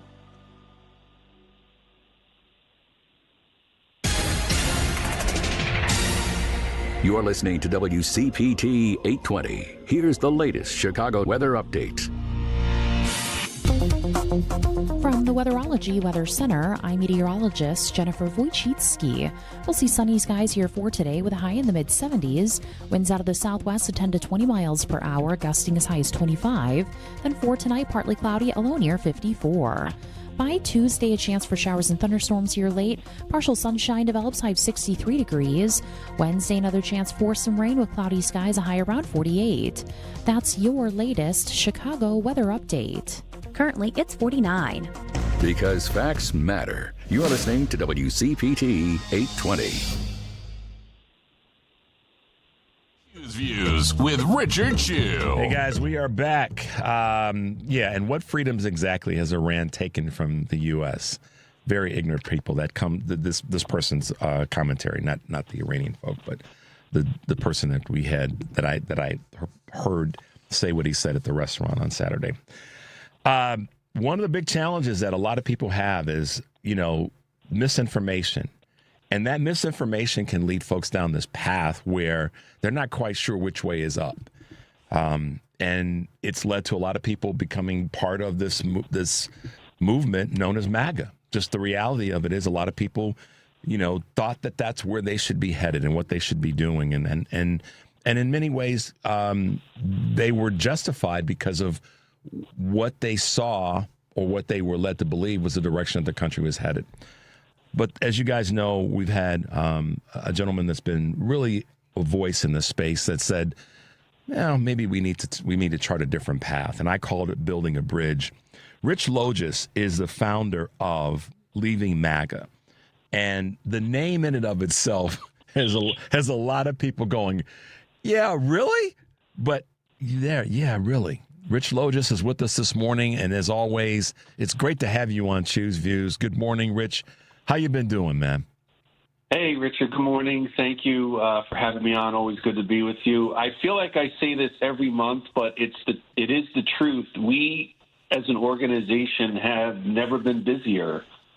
We have more and more people we are meeting who left MAGA, people who were actually 2024 MAGA supporters who decided to leave because they could just no longer support what was happening around the country and made what we consider to be the courageous and brave decision to walk away from something that had shaped their identity, had provided them a sense of gathering and belonging and a place where they had a second family. And so between new testimonials, our media, I just had a memoir that came out recently. It's entitled One Betrayal Too Many, Why I Left MAGA. We have never been more active, and I hope that listeners will find that to be some good news. Well, Adam Kinzinger did the foreword, if I have my information correct. Is that right? Yeah, I mean, which is great. I mean, listen, I've said this so many times, and it's always around when you and I are on, or when you're on the show. Is people have asked me, why would you be talking to a guy from Leaving MAGA? And I'm like, because we want people to leave MAGA. And certain people have more intel than others. And Rich has a lot of intel on this. And he recognized that there was an opportunity to help impact people's lives in a positive way because he understood and understands what was captivating about being part of MAGA in the first place. And so now, I'm thankful that I was able to come up with the words. You built a bridge for people to make their way back. And I look at it like in some cases like an addiction. Not bad people made a bad decision, went down a bad path, but needed a way to get back to some form of sanity and some sort of regular, thinking in a way that was more prudent and that was more beneficial to other people. And so I appreciate the work that you're doing, Rich, and it's always good to talk with you. And we'll talk a little bit about the memoir, but we have a guest with us this morning as well. And Steve is gonna give us his take on what's happening. Good morning, Steve, and welcome. Steve Francisci, welcome to Choose Views. Hey, good morning. Thank you so much for having me on. I'm looking forward to chatting with you guys. Absolutely. Well, listen, I'll ask the question that I've asked before when Rich has been on and when Rich has had a guest or someone that's been part of MAGA, that has become part of Leaving MAGA. Tell us your story. Let us know the front end and then the leaving MAGA part of your life story. Yeah, sure. Well, it all started in childhood. I grew up in New York City. Just grew up in an environment that, I dealt with some things that were pretty traumatic growing up. And what I'm finding more and more is that a lot of people that are really attracted to the MAGA movement are typically people that have unresolved trauma. And I've spent the last 10 years, working through my trauma from childhood and deconstructing my beliefs in so many different areas. And one of those areas also happens to be religion. And I think that's also a common theme with people that are starting to wake up to what's happening.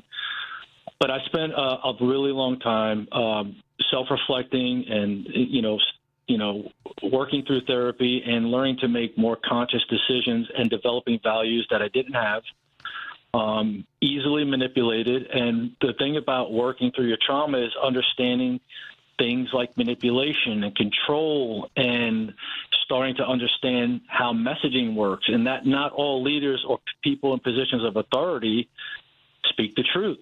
And, I used to resonate with Donald Trump, being a former business guy, and I liked The Apprentice, and I was drawn to how he handled himself, being a business person myself back in the day. So at one point, I wasn't as aware, and I think awareness is very important for people trying to understand what's happening right now. But I wasn't aware really of his background. And even though he was also a New Yorker, I didn't follow him and wasn't so aware of the con artist he was until I started doing more research. And but I would say the most important aspect of understanding Trump and why I was drawn to him is because he seemed different. He seemed like a guy that wasn't going to play any games. He was going to go and do something different from all the other politicians, and that is what initially drew me to him. In about 2015, I nearly died in a motorcycle accident, and that was right before the 2016 election, and I voted for him then. I was a hot mess. That was right around the beginning of me starting therapy. Had a close call with in 2016 with wanting to end it all. Thankfully, I'm still here.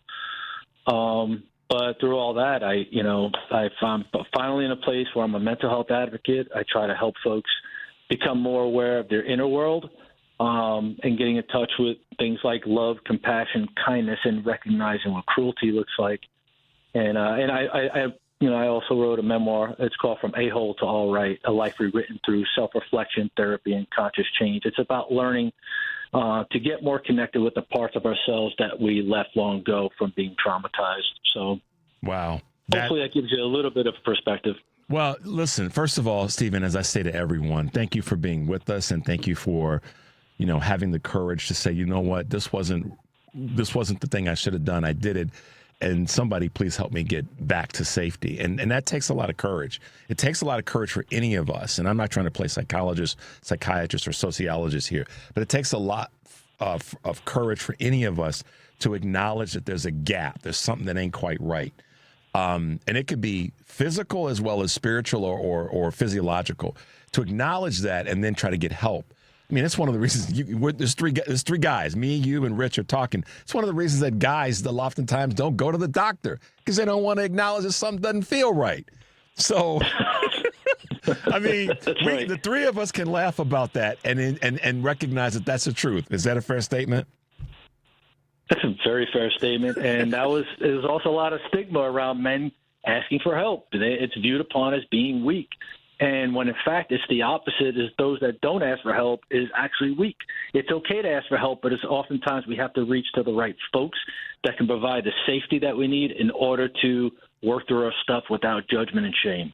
Yeah, that's a powerful statement as well, Stephen. I really, many of the things that I hear often are like people that have become part of MAGA are not misinformed, they're disinformed. And those are words that come from a good friend of ours that follows the show and supports the show, Kurt Herner out of Akron, Ohio. He oftentimes says and reminds me, Richard, folks that have become part of MAGA haven't been misinformed, they've been disinformed. How does that resonate with you as it relates to what attracted you to being part of MAGA? Misinformed is I think it's also a part of it because there's, again, a lot of lying and manipulation. But disinformed meaning not being aware, I guess, or not wanting to look at things objectively.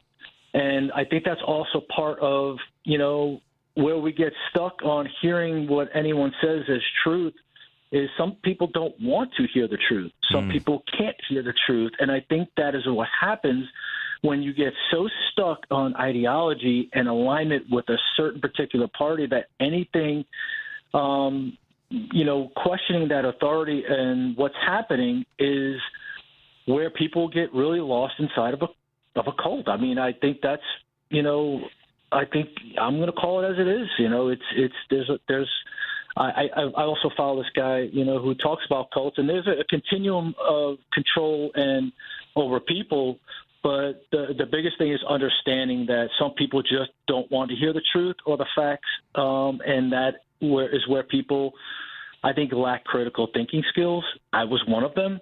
I was so stuck on being a part or belonging to something, and letting go of the need to belong to anything and learning to stay with myself and think about things critically from the left and the right. It really is really important is in order to understand who we're aligning ourselves with and what values we have, that in watching what we're seeing on TV or in the news today, and just saying, you know what, that doesn't match up with what I think is good for humanity or for people in this country or outside of this country for that matter, especially being in war right now. And, I mean, it's so many things that people just need. It'd be good for people to step back and be able to look at things objectively and use some critical thinking skills and just say, you know what, this doesn't match where I think, we could be going as a country and as for humanity as well. So. Wow. I'm going to come back to this in a second, but you're listening to Choose Views on WCPT AM 820 in Chicago and WARR 1520 AM and 103.5 FM from Warren County, North Carolina. I'm Richard Chu, and we're talking with Rich Logis, who is the founder of Leaving MAGA, and Stephen Francisci, who is one of the individuals that's become part of the organization to help other people in their plight and their effort to leave MAGA. I appreciate you guys both being with us, and Rich has been such a champion in this space. Steve, one of the things you just said about humanity, Mayor Brandon Johnson here in Chicago has said this, and I've said this dozens of times. Last year, we had our 20-year anniversary as a station, and he was at the event, and he said the thing that we as progressive liberal Democrats should take on is regaining our humanity and reestablishing our humanity as a society and as a country. And wherever one sits politically, right, left, or in the middle, I think that's where we have to start, even before taking back our democracy or, frankly, leaving MAGA. And that's not to denigrate any of those or position. It's just to say we take back that and we talk about that and reestablishing humanity, reestablishing dignity. It then it does cause pause, and I want to get you the take from each of you guys. I think it causes pause for all of us to say, to what you just said, Stephen, is that the right thing, the right human thing, the right dignified thing to do for people? What do you guys think about that? And Stephen, you start, and then Rich, you chime in as well. Yeah, I think we have to pay attention to dehumanizing language, which has been going on so much. Like, even hearing the language talking about people on the left that we're evil people or we're domestic terrorists, and I'm like, my God, I talk to my children. I'm like, this is the type of language that's coming out from our president, and I would probably be considered a progressive Democrat, and I'm like, do you think I'm a terrorist? I just have these conversations, but I want them to hear the silliness of the language that is being spoken, and they're being spoken about me and many other folks out there like me. And so I'm trying to teach my children to start to pay attention to the misinformation or the misguided rhetoric that's being spewed by people leading this country. And it's not just Trump, it's everyone in his cabinet. They're all spewing the same message. So it's so dangerous, and I think that's really one of the things that's important is teaching people to hear some of that stuff and getting back to recognizing that we're all human beings, especially those, while, there's some immigration efforts that probably we could have done. The direction we've gone with immigration has been so cruel and so dehumanizing. They don't care. They're bombing Iran, and children are getting killed, and there seems a lack of empathy, and I don't get it, So, Rich, what are your thoughts about the conversation around humanity? And I like what Stephen just said about just in terms of taking away this sort of denigrating language. I call it, Rich, becoming a born-again human being when people decide to leave MAGA. And to truly leave, someone has to take responsibility and accountability for past words, deeds, and rhetoric that may have hurt people. Stephen has done that. Other guests who have accompanied me with you on the guest spots, they've done that. And it means, just as exactly as Stephen said, it means no longer dehumanize, vilifying, and demonizing people with whom we disagree. And I received recently an award from a group called Principles First, and in my little brief acceptance speech, what I said is that every time in our history we have been in a crisis situation as a nation, one of the ways we got through it was by forming unlikely but necessary alliances. And I think that this is an opportune time for us to remind each other that if we're actually going to save American democracy, which right now is under assault, we need to form those unlikely but necessary alliances. And one of the ways we do that is we bring together those who are progressives, liberals, anti-Trump Republicans, and those who have left MAGA. Because even though I don't defend my own actions, Stephen doesn't defend his own actions, something that is I think, a key reminder for people back to misinformation and disinformation is that all of us are susceptible to being influenced. And for anyone who's been listening to these guest spots, one of the leitmotifs across all of these conversations is that we all diversify our news and information sources, Rich. And once we do that, we start to realize that so much of what it is that we believed was lies. So while I don't say any of it as a self-defense,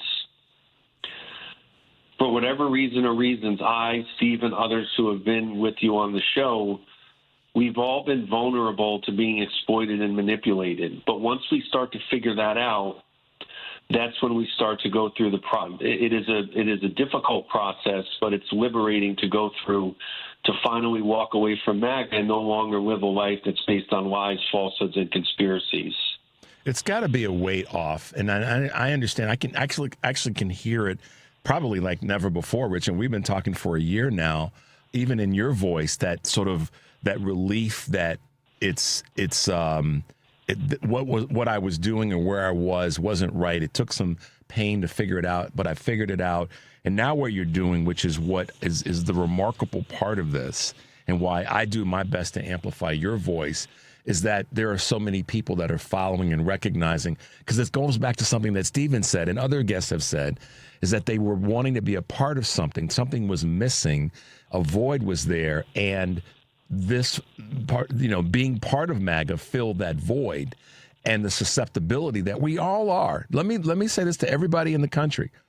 None of us are immune to being susceptible to something that could be harmful to us. Not one of us on the planet. We all are. And it takes community to help us sometimes get through that. And sometimes it's the community that we're a part of takes us down a bad path. But you both have fully recognized why that sort of breaking away is liberating, and it's a big weight off of your shoulders. So it's good to hear that. Because here's the thing, going back to what you said, Stephen, there's so many people out there, in many cases men, that don't want to acknowledge that they've got something that's missing in them, and they become easily drawn to something that can fill that void.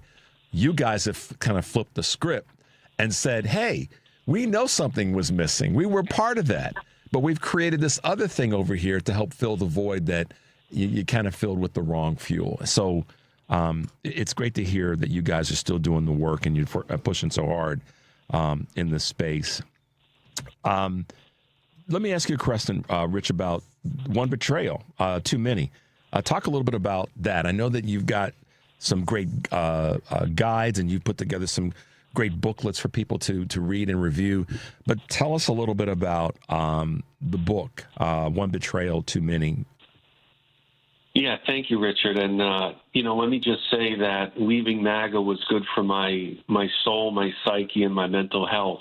And for anyone who might be in MAGA who's going to hear this broadcast, I want to tell them that today is a stellar day to leave MAGA, and that I know where they've been. And I wrote the book partly with those who are still in MAGA in mind. And I wanted to put a blueprint together and a lifeline for people who right now are in MAGA who might be doubting and are confused and are questioning their belief system. And I also wrote it for friends and family of those who are still in the thrall of MAGA. We do a support group every Tuesday night, which we keep open and free for friends and family to help them better navigate their relationships with their MAGA-identified close ones. So friends and family were very much in mind writing this book. And as you mentioned at the outset, Adam Kinzinger, he did write the foreword. And we came up with that title because just like you're hearing with Stephen's story and the stories of the past, there comes a point when there is just one lie or one betrayal too many on the part of Trump. And once we're going through that process of acknowledgement and realizing what's happening, we reach our red line. And when we reach that line of demarcation, we may not be conscious of it in that exact moment, but what happens is there's one betrayal too many. For me, the final straw was the Uvalde, Texas school shooting on May 24th, 2022. That was the final impetus for me in leaving. And so with this book, I'm hoping that people who are, let's say, liberal, left-leaning, maybe anti-Trump Republicans, they can have a better sense of why people gravitated to MAGA and just how much we yearn for, as a necessity, a need for community, camaraderie, and belonging. So I give a little bit of an insider's view. I talk a little bit about my life and some of what I think made me a little bit susceptible and ready-made for MAGA. But people can get the book. We're not just on Amazon. If they visit our site at leavingmaga.org, we have a page dedicated to the memoir. You can also get it at independent bookstores. And we're really proud of this work. I want to tell you, Rich, it was a 7-day-a-week endeavor for months, but we finally got it done. Yeah, that's exciting. Guys, one of the things that I want to leave you both with is this. There's so many people out there, many that you probably don't even know are still out there, that are in need of a place, a bridge, as I labeled it last year, Rich, when we first talked. And keep building that bridge, because you have the ability to build a bridge probably faster than someone like me. I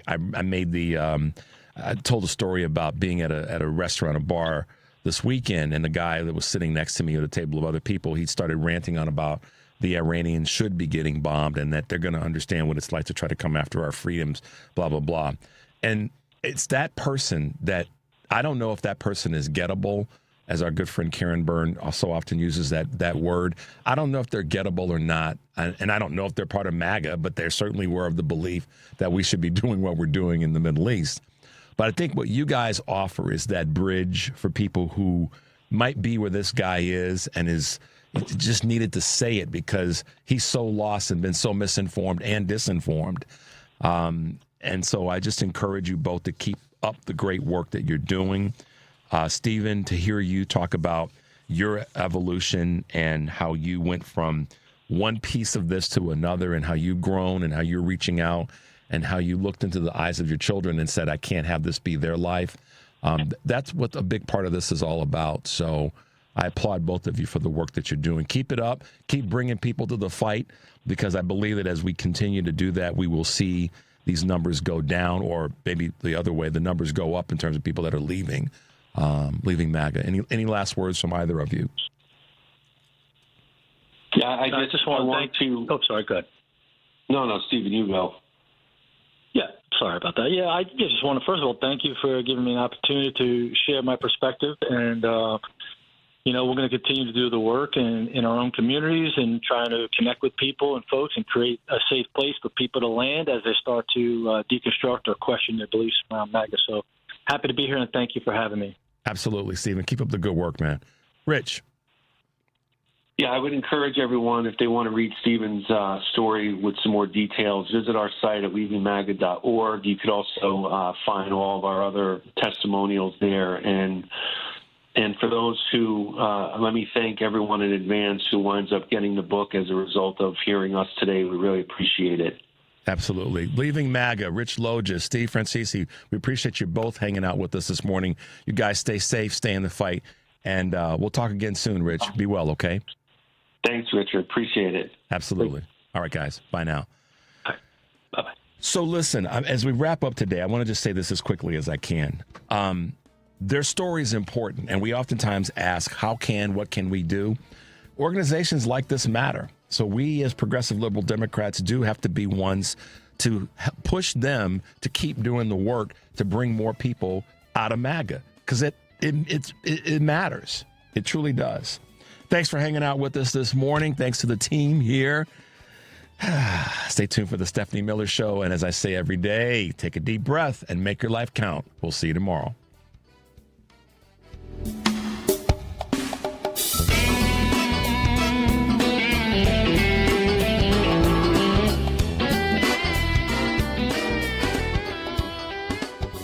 Hi, I'm LaShawn K. Ford, and I'm running for Congress because I see what's happening in our communities every day. I see young people struggling to find opportunity. I see seniors working harder just to make ends meet, and I see families feeling squeezed by rising costs while Washington stays distracted.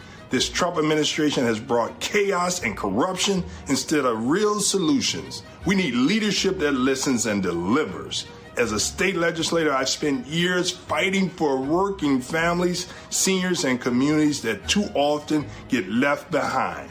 That record is why I'm endorsed by Congressman Danny K. Davis, former U.S. Senator Roland Burst, former Congressman Bobby Rush, former Secretary of State Jesse White, and the Speaker of the Illinois House, Chris Welch. Make your plan to vote, and on your ballot, punch 31, paid for by LaShawn K. Ford for Congress. Robin Kelly grew up behind the register in her dad's grocery store. So she knows what it means when the same groceries cost more each week. Under Donald Trump, corporations get tax breaks, loopholes, and a green light to price gouge. Families get higher grocery bills, higher childcare costs, high healthcare premiums. It's Trump's economy. Corporate profits first, people last. In Congress, Robin Kelly's been fighting back. Robin took on insurance companies to lower drug costs. She wrote the law extending Medicaid for new moms to a full year because cutting care after 60 days was just wrong. And now Robin Kelly is running for Senate with a people over profits agenda. Medicare for all, so healthcare isn't a ripoff. Cap on childcare costs so families can work. And crack down on corporate price gouging so you're not punished at every turn. People over profits. Robin Kelly for U.S. Senate. I'm Robin Kelly, Democrat running for U.S. Senate, and I approve this message. Paid for by Robin Kelly for Senate. Amazon Business empowers leaders with smart business buying tools, leaving time to focus on strategy and growth. Free up your teams and focus on your future at AmazonBusiness.com. AP News, I'm Haya Punjwani. AP's John Gambrill reports that Iran's new supreme leader, Mujtaba Khamenei, is considered even more hardline than his father. What we've seen from the Guard, which has long had ties to Khamenei, is just these pounding attacks that have spread across to hit oil infrastructure as well as water desalination plants. And that is the lifeblood of the Gulf Arab states, and we're starting to hear more criticism from them. Saudi Arabia this morning issued a very stinging statement warning that Iran would be the, quote, biggest loser if it continued these attacks. So Khamenei comes into power, likely already targeted by Israel and possibly facing the greatest challenge that his country's theocracy has ever seen. It remains unclear just what he'll do and just what will come next. AP's Charles de Ledesma reports footage further points to it being a U.S. airstrike that hit an Iran school on February 28th. The investigative group Bellingcat says newly released video appears to contradict President Donald Trump's claim that Iran was responsible for an an explosion at an Iranian school that killed over 165 people. The material shared by Bellingcat is a 3-second clip of a video on the day the school was struck, circulated on Sunday by Iran's semi-official Mehr news agency.